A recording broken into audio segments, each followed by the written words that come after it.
Aldrich Ames, a name forever linked to betrayal.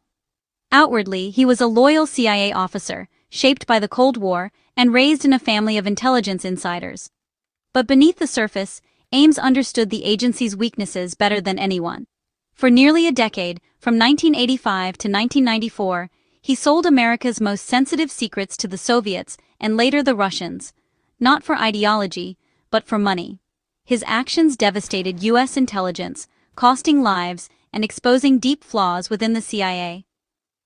Ames's story is a chilling reminder: the greatest threats often come from within. He wasn't an outsider breaking in, he was the trusted insider who sold the keys to the kingdom. The scar he left on American intelligence still lingers today. Ames's CIA career began humbly in 1962 as a clerk, blending into the agency's bureaucracy.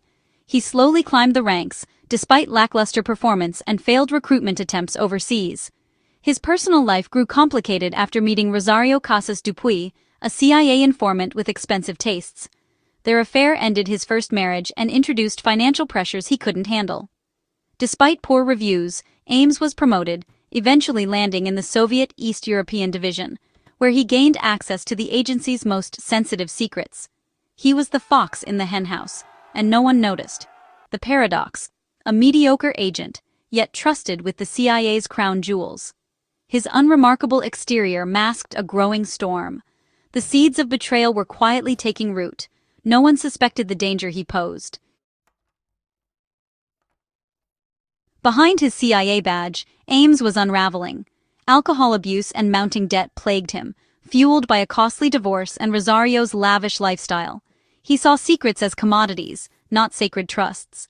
Sloppy behavior, like leaving classified documents on a train, should have raised alarms, but the system failed to react. His resentment toward the agency grew, feeding a toxic sense of entitlement.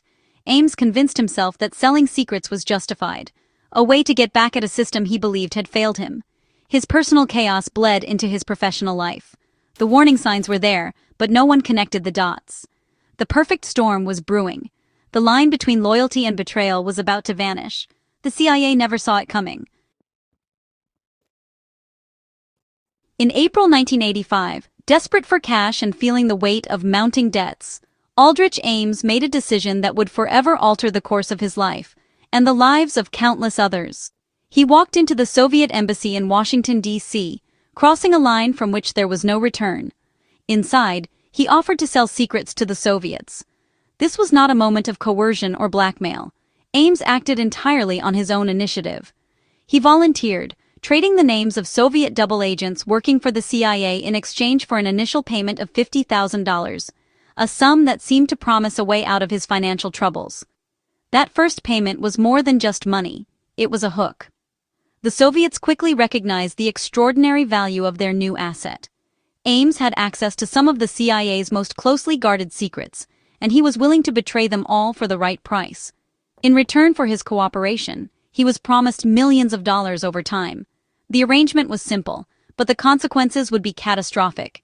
His motivation was simple: greed. But it was also about the thrill, the sense of power, and the belief that he was smarter than everyone else. By day, Ames was a respected CIA officer, trusted by his colleagues and superiors.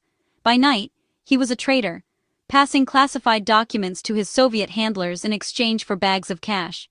He lived a double life, expertly compartmentalizing his actions.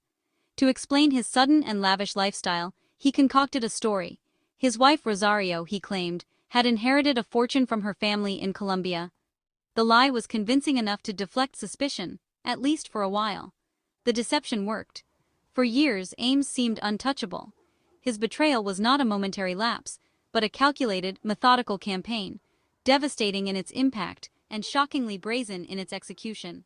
The trust the agency placed in him became his greatest weapon. With every secret he sold, Ames set in motion a chain of destruction that would claim lives and compromise national security. He believed he was too clever to ever be caught, convinced of his own invincibility. For nearly a decade, Ames lived above suspicion, enjoying the rewards of his treachery, never imagining that the truth would one day catch up to him. The damage was swift and brutal.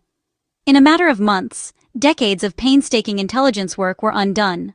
The trust that had been built between agents, handlers, and informants was shattered in an instant, replaced by fear and suspicion. Ames handed over the names of nearly every major Soviet agent working for the U.S., destroying America's intelligence network in one blow. The betrayal was so complete, so devastating, that it sent shockwaves through the highest levels of the CIA and the intelligence community worldwide. At least 10 were executed, others imprisoned, families shattered, lives lost. The human cost was staggering: children left without parents, spouses left to grieve in silence, and entire families forced to live in fear or exile. The CIA's Moscow station went silent, leaving the U.S. blind. Phones that once buzzed with coded messages now sat silent, and the flow of information from behind the Iron Curtain dried up overnight. The cost was measured in blood and national security. The agency was left reeling, forced to question its own procedures and the loyalty of its people. General Dmitry Polyakov, one of the Cold War's most valuable spies, was among those betrayed and executed. His loss was a devastating blow, not just to the CIA, but to the fragile trust between nations. Ames's treachery compromised over 100 operations, unraveling years of covert planning and putting countless lives at risk. The ripple effects were felt in every corner of the intelligence world. The KGB gained unprecedented insight into CIA methods and future plans, allowing them to anticipate American moves and counter them with chilling precision. The Soviets used this knowledge to manipulate and deceive American intelligence for years, turning the tables in a game of shadows that had once favored the West. The betrayal went beyond lost agents. It crippled the CIA's ability to operate against its greatest adversary. Morale plummeted, and the agency was forced to rebuild from the ashes of its own secrets. Ames's greed left a trail of devastation. For years he lived in luxury, funded by blood money, while his colleagues searched desperately for the source of the leaks. The full extent of the damage may never be known. Some secrets remain locked away, their consequences still echoing through the corridors of power, a chilling reminder of how one man's betrayal changed the course of history. Ames was paid nearly $2.7 million for his betrayal, with millions more waiting in Moscow. He flaunted his wealth, buying a $540,000 house in cash, driving a Jaguar, and living far beyond a CIA officer's means. His cover story about Rosario's inheritance fooled colleagues for years. The agency's culture of trust and lack of financial scrutiny let him hide in plain sight. The money was his addiction, each payment drawing him deeper into treason. He risked everything for luxury, blinded by greed. The warning signs, lavish spending, paid-off debts, were ignored. His comfortable life was built on betrayal and blood money. The price of treason was paid not just in dollars, but in lives. Ames's downfall was inevitable, but for years he lived like a king. For nearly a decade, Ames thrived as a mole, shielded by CIA failures. He failed polygraph tests, but suspicions were dismissed as nerves. His drinking and security lapses were well known, yet he was promoted to sensitive positions. When agents vanished, the agency blamed technical breaches, not a human mole. The CIA's culture of trust and poor internal communication let red flags go unconnected. Each clue was seen in isolation, never forming a complete picture. Institutional pride blinded the agency to the traitor in their midst. Ames exploited every weakness. The cost of complacency was catastrophic.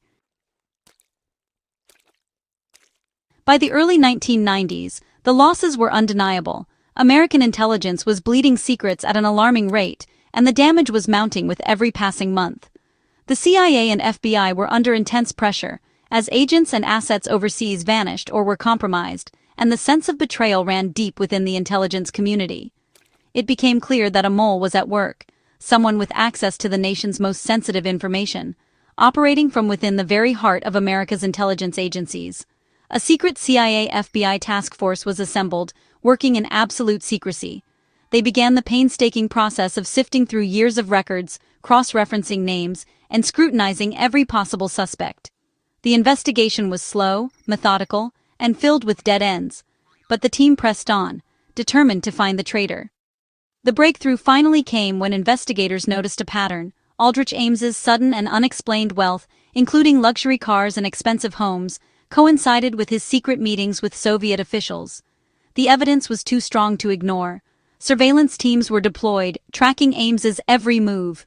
They watched as he led a double life, appearing as a loyal CIA officer by day, while secretly betraying his country by night. Agents bugged his home, followed his car through the city, and monitored his communications around the clock, gathering evidence piece by piece. They even sifted through his trash, uncovering damning evidence, shredded documents, coded notes, and proof of his secret dealings. The case against Ames was now airtight. On the morning of February 21, 1994, as Ames left for work, FBI agents closed in. He was arrested outside his home, caught completely off guard after years of deception. His wife, Rosario, who had helped him launder the money, was arrested the very same day, ending their partnership in crime. Faced with overwhelming evidence, Ames confessed to his crimes. In exchange for a guilty plea, he bargained for a lighter sentence for Rosario, hoping to spare her from the harshest punishment. The verdict was swift and severe. Ames received a life sentence without parole, while Rosario was sentenced to 5 years in prison for her role in the conspiracy. The arrest sent shockwaves through the intelligence world. Headlines blared the news, and the CIA was left to pick up the pieces after one of the darkest chapters in its history. The man who sold America's secrets for a Jaguar and a life of luxury would spend the rest of his days behind bars, his betrayal forever etched in history. Justice, at last, was served. The era of America's most destructive spy had finally come to an end. Ames's betrayal forced the CIA into a painful reckoning. The agency overhauled its security, demanding stricter financial checks and better internal communication. His case is now a textbook lesson. The gravest threats come from trusted insiders, not foreign enemies. Ames was driven by greed and resentment, not ideology. His story is a warning. Personal flaws can become national catastrophes. The damage he caused still echoes through intelligence circles. The name Aldrich Ames remains synonymous with treason. His actions are studied as a guide for what not to do. The price of betrayal is devastatingly high. The need for vigilance, eternal.